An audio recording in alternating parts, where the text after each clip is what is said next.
Audio Jungle.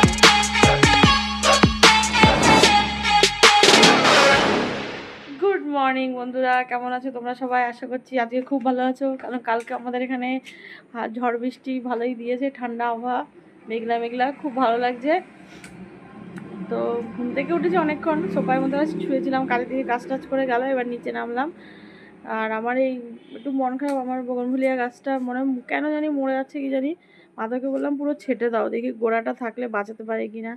তো চলো দেখাচ্ছি, মাধব কাটছে গাছটা না। আমি আগে ভেবেছিলাম গরমে রোদের তাপে ঝিমিয়ে যাচ্ছে, কিন্তু আজকে দেখলাম দুদিন থেকে বৃষ্টি হচ্ছে, তাও ঝিমিয়ে ঝিমিয়ে যাচ্ছে। তা আমি ভাবছি কি গোড়াটার ভিতরে এবার এই গাছের জল জমা উচিত নয়, তাহলে মরে যায়, কিন্তু এটা তো জল জমেও না। তা আমি বললাম পুরোটা ছেটে দাও, শুধু গোড়ার দিকটা রাখো সুন্দর করে, তো দেখি বাঁচে কিনা। আর গোড়াটা পরিষ্কার করবো, কারণ কাটা কাটা না, গোড়ার দিকে কিছু করাও যাচ্ছে না, হাতও দেওয়া যাচ্ছে না। এত সুন্দর, আমার খুব প্রিয় গাছ, এটা খুব ভালো লাগতো যখন খুব ফুল ফুটে থাকতো, বাইরে থেকে দারুণ লাগে দেখতে। হ্যাঁ, ফাঁকা করে সুন্দর করে গোল করে ছেটে দাও, গোল করে ছেটে দাও। এই শিউলি গাছটা ভালোই হচ্ছে, এটা ভালো, ফুলগুলো খুব ভালো হয় যে এই জায়গাটায় পড়ে। নিতে শিউলি ফুল তার গাছ থেকে নেওয়া যায় না, তো এই সোলিংয়ের জায়গাটায় পড়ে, এই জন্য আমি এখানে লাগিয়েছি। এবার এটাও আমার খুব শখের একটা গাছ, কিন্তু মনটা খারাপ লাগছে, জানি না বাজবে কিনা, ঝিমিয়ে যাচ্ছে। এতদিন ভেবেছি তাপের জন্য ঝিমাচ্ছে, আজকে দুদিন থেকে দেখলাম না বৃষ্টি হচ্ছে তাও ঝিমে যাচ্ছে, বুঝতে পারছি না কী কারণ।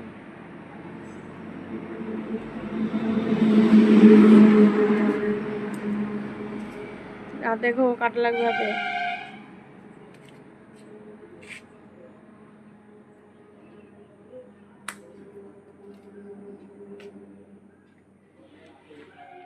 গাছে দুটো কুমড়ো হয়েছে, একটা এই যে বস্তায়, ভালোই তো হয়েছে। হ্যাঁ,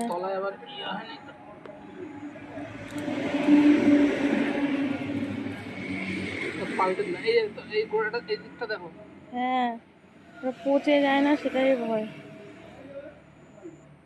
মাঝে মাঝে দেখতে হবে, চাপা দিয়ে দিলাম।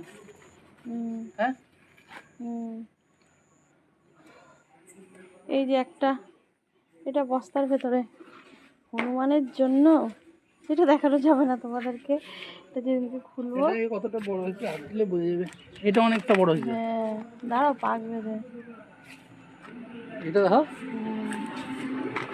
এই দেখো এত বড়, এই যে এত বড়। থাক, এটা ছিঁড়ে না পড়ে যায় আবার। ছিড়বে না, ছিড়বে না, এটা ছিড়বে না সহজে।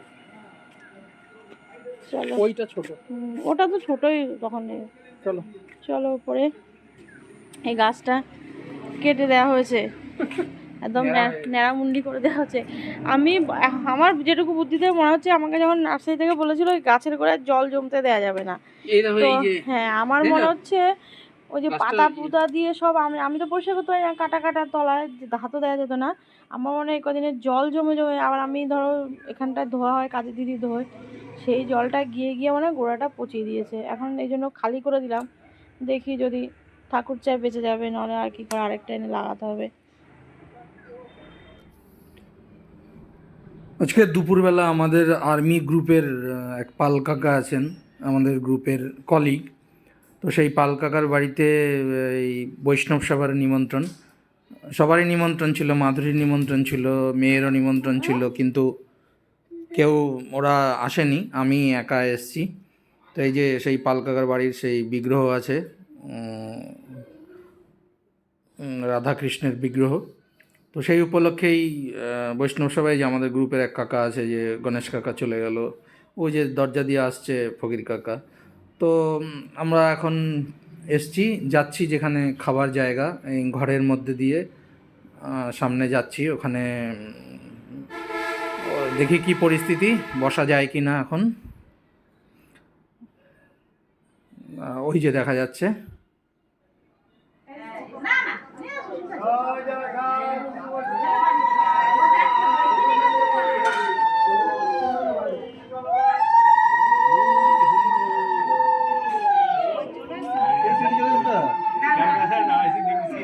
তো ধনী টনি হয়ে যাওয়ার পরে যে আমরা বসেছি, আমার আর এক কলিগ আছে, আমার একদম ক্লাসমেট ছিল ও কলিগ।